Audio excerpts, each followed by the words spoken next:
अस्सलाम वालेकुम स्टूडेंट, उम्मीद है आप लोग खैरियत से होंगे।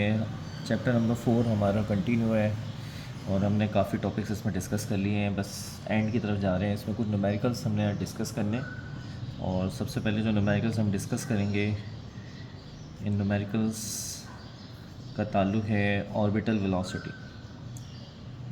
ऑर्बिटल वेलोसिटी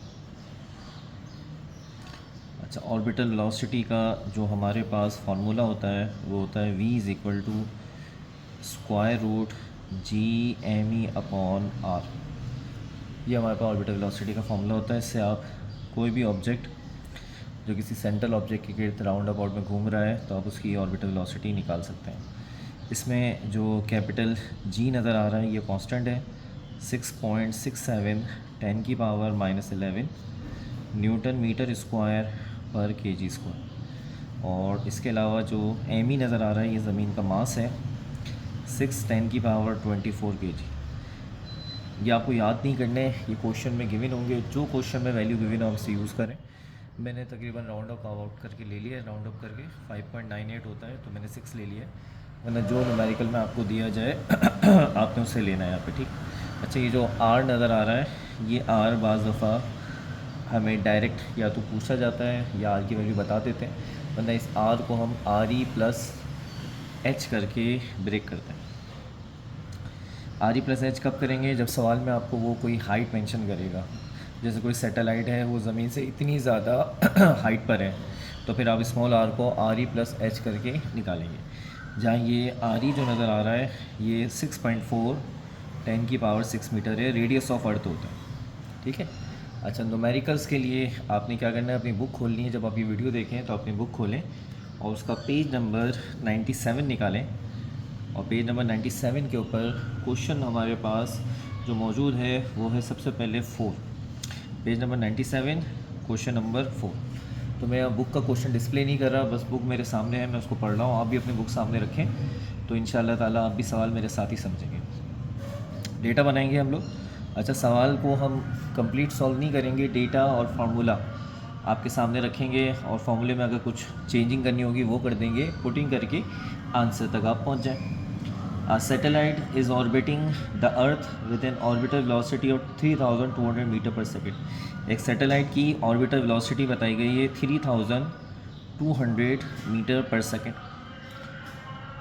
साथ में बताया गया है what is the orbital radius. तो आपसे ऑर्बिटल रेडियस पूछा जा रहा है, यानी एक सैटेलाइट की ऑर्बिटल वेलोसिटी बताई गई है और उसका ऑर्बिटल रेडियस आर पूछा जा रहा है। तो ये बहुत सिंपल सा सवाल है, सोल्यूशन देखें इसका। तो फॉर्मूला हमारे पास v is equal to square root G M E divide by small R, ये इसका फॉर्मूला है। तो इसको सॉल्व कैसे करेंगे? अब देखें, v हमें गिवन है, जी भी कांस्टेंट है, ऊपर मैंने आपको बताया था, एम ई भी कांस्टेंट है। ये सब सवाल के अंदर आपको दिए जाएंगे। अगर एग्जाम में आता है आपका सिर्फ आर जो है ना ये निकालना है। तो हम इसको कैसे सॉल्व करेंगे? पहले हम फार्मूला थोड़ा सा मैनेज कर लेते हैं। स्क्वायरिंग ऑन बोथ साइड्स, तो आप पहले स्क्वायरिंग ऑन बोथ साइड करेंगे, जहाँ वी पे स्क्वायर लगेगा और square root G M E upon R पर भी स्क्वायर लग जाएगा। तो यहाँ हो जाएगा वी का स्क्वायर और ये स्क्वायर से रूट कैंसिल हो जाएगा, तो ये हो जाएगा G M E upon small R. अब आप इन दोनों को क्रॉस मल्टीप्लाई कर लें। जब हम इन दोनों को क्रॉस मल्टीप्लाई करेंगे तो ये कुछ इस तरह से हो जाएगा, G M E divided by V square. और इसमें बाद इसमें सारी वैल्यूज़ रख दें। जी की वैल्यू 6.67 10⁻11 और ज़मीन का मास यहाँ पे रख दें 6×10⁻24 और वेलोसिटी की जो वैल्यू गिवन है 3200 का स्क्वायर। तो ये सारी वैल्यू साइंटिफिक कैलकुलेटर में डालें तो आपको आर की वैल्यू मिल जाएगी। और आर का जो जवाब हमारे पास यहाँ किताब में मौजूद है मैं वहीं यहाँ पे नोट डाउन कर देता हूँ, इसे चेक बैलेंस कर सकते हैं।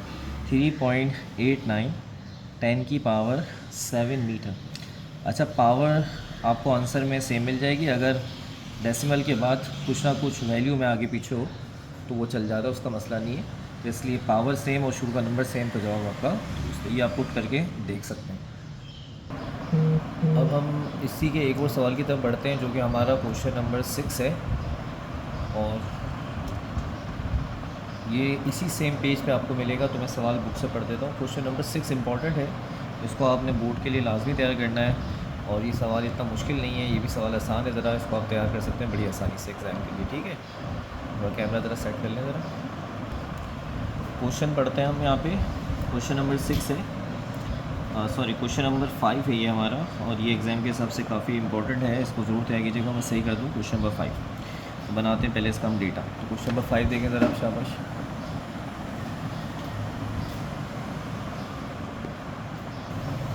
क्वेश्चन नंबर 5 का डेटा देखें ज़रा, थोड़ा सा कैमरे की सेटिंग ज़रा थोड़ी सी आगे पीछे हो गई थी। क्वेश्चन नंबर 5 को हम डिस्कस करते हैं ज़रा। क्वेश्चन नंबर 5 में लिखा हुआ है satellite wishes to orbit the earth at a height of 100 kilometre.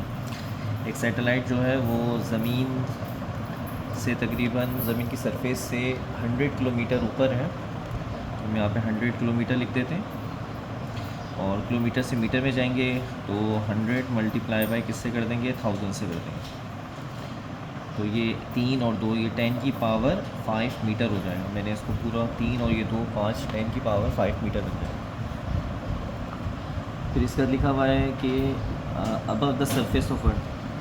अच्छा, कुछ और वैल्यूज़ हैं, अप्रॉक्सीमेटली 60 माइल्स। उन्होंने बताया 100 किलोमीटर तकरीबन 60 माइल्स के बराबर होता है। माइल्स में हमने काम नहीं करना, इसलिए हम 100 किलोमीटर पे काम करेंगे। Determine the speed, acceleration and orbital period of the satellite. काफ़ी सारी चीज़ें इस सवाल के अंदर पूछी गई हैं। इस सवाल के अंदर इतनी ज़्यादा चीज़ें एग्ज़ाम के हिसाब से इंपॉर्टेंट नहीं होंगी, तो यहाँ पे कुछ चीज़ें इन्होंने जो पूछी हैं वो मैं एक एक करके लिख देता हूँ। सबसे पहले पूछा डिटरमाइन द स्पीड, यानी सवाल का जो पहला पार्ट है वो ऑर्बिटल स्पीड या ऑर्बिटल वेलोसिटी पूछा गया। सवाल का दूसरा पार्ट है एक्सेलरेशन। जब कोई ऑब्जेक्ट स्पेस में होता है, हाइट पर होता है, तो उसमें जो एक्सेलरेशन होता है वो ए नहीं होता, वो जी होता है। तो इसलिए यहाँ पे जी को फाइंड आउट करना है हमने, जी की वैल्यू क्या है। तीसरा orbital period of the satellite. तो जब ये सैटेलाइट ज़मीन के चक्कर लगाएगी तो हमें इसका टाइम पीरियड मालूम करना है कि अपना एक चक्कर कितने टाइम में कंप्लीट करती है। तो ये 3 चीज़ें फाइंड आउट करनी है। तो एग्ज़ाम के हिसाब से जो है ना वो सिर्फ इसका पहला पार्ट ही अहम है। तो अगर आप ये सवाल एग्ज़ाम के लिए तैयार करते हैं क्वेश्चन 5, तो बस से पहले पार्ट के लिए तैयार करें तो ये आपके लिए अच्छा होगा। सोल्यूशन, सबसे पहले आपने क्या करना है, आपने स्मॉल आर निकालना है, और वो स्मॉल आर निकालना है आपने आर ई प्लस एच करके। ठीक है, आर ई की वैल्यू आप यहाँ पे डाल सकते हैं 6.4 10 की पावर 6, ये मैंने बताया था कांस्टेंट है, और हाइट आ रही है 10 की पावर 5। तो इन दोनों को कैलकुलेटर में लिख के आप प्लस कर लें, जो भी नंबर आए वो आप यहाँ लिख लीजिएगा। ठीक है, ये थोड़ा बहुत काम आपको खुद करना है ताकि थोड़ा सा आपकी भी कैलकुलेटर की स्किल्स अच्छी हो जाए। तो इनको प्लस करके आगे यहाँ पे लिख लीजिएगा। अब सवाल के पहले पार्ट की तरफ आते हैं। आपको ऑर्बिटल वेलोसिटी निकालनी है, तो उसका फॉर्मूला होता है हमारे पास ये वाला, G M E divided by small R. अब देखें इसमें आपको कैपिटल जी की वैल्यू मैंने आपको पहले ही बता दी थी सवाल के शुरू में, यानी आपको इस लेक्चर के शुरू में। तो जी वो रखें, एम ई रखें, और आर आपने जो निकाला वो यहाँ रखें, और सबको रख के सॉल्व कर लें तो आपको यहाँ पे वेलोसिटी मिल जाएगी। ये सारा काम आपने करना है और किताब से जवाब आपने टैली करना है। ठीक है, मैं सिर्फ यहाँ पे आपको सोल्यूशन का आइडिया दूँगा। अगर उस फॉर्मूले के अंदर कुछ मैनेज करना है या एडजस्टिंग करना होगा तो वो भी बता दूँगा। सेकंड पार्ट है जी निकालना है। तो जी हम यहाँ पे कैसे निकालते हैं, जी निकालने का हमारे पास जो तरीका होता है उसका फार्मूला बस आपने डायरेक्ट एग्जामिनेशन करना है, ये वाला होता है, बड़ा आसान सा फार्मूला है, G M E divided by R. इसको देखो ऊपर वाले फार्मूले जैसा ही है, कोई ख़ास इसमें चेंज नहीं है, बस फ़र्क है कि यहाँ रूट है और यहाँ पे रूट नहीं है और स्क्वायर लगा हुआ है। तो आप यहाँ पे जी एम ई वही है और आर की वैल्यू वहाँ से उठा के रखिए, यही कैलकुलेशन 2 दफ़ा करनी है और आपको जी की वैल्यू भी मिल जाएगी यहाँ पे इंशाल्लाह ताला। ठीक है, और तीसरा जो पार्ट है वो भी बहुत आसान है, वो भी आप कर सकते हैं। और उसके लिए टाइम पीरियड के लिए हमारे पास फॉर्मूला होता है T is equal to 2πr divided by V. इसके ज़रिए आप टाइम पीरियड कैलकुलेट कर सकते हैं। ठीक है, तो आर की वैल्यू मैंने बता दी है, वेलोसिटी आप पहले पार्ट से निकाल लेंगे। इस तरह सारे सवालात के जवाब सॉल्व कर लेंगे, कैलकुलेटर से सारे मैच कर लें, सारे जवाब इंशाल्लाह आपके मैच होंगे। अगर आपने इसमें कोई मिस्टेक नहीं, बड़ा आसान सवाल है, इसमें इतनी कोई ख़ास मुश्किल वाली चीज़ नहीं है आपके पास। ठीक है, जब आप ये सब कर लें तो आपने क्या करना है, ये सब करने के बाद बुक से आंसर टैली करना है। तो एक प्रैक्टिस क्वेश्चन ज़रूर ट्राई करें जो कि पेज नंबर 85 पे मौजूद है और ये मॉडल पेपर में भी आया है और एग्ज़ाम्पल नंबर है 4.5। एग्ज़ाम्पल 4.5 ये होमवर्क है आपका, इसको ज़रूर ट्राई करें। तो इंशाल्लाह ताला समझे कि आपके ऑर्बिटल वेलोसिटी का मामला बेस्ट होगा। एग्ज़ाम में अगर ऑर्बिटल वेलोसिटी का कोई भी सवाल आएगा तो उसे आराम से अटैम्प्ट कर सकते हैं। ठीक है, इंशाल्लाह नेक्स्ट लेक्चर में मिलते हैं। अल्लाह हाफिज़, अपना ख्याल रखिएगा।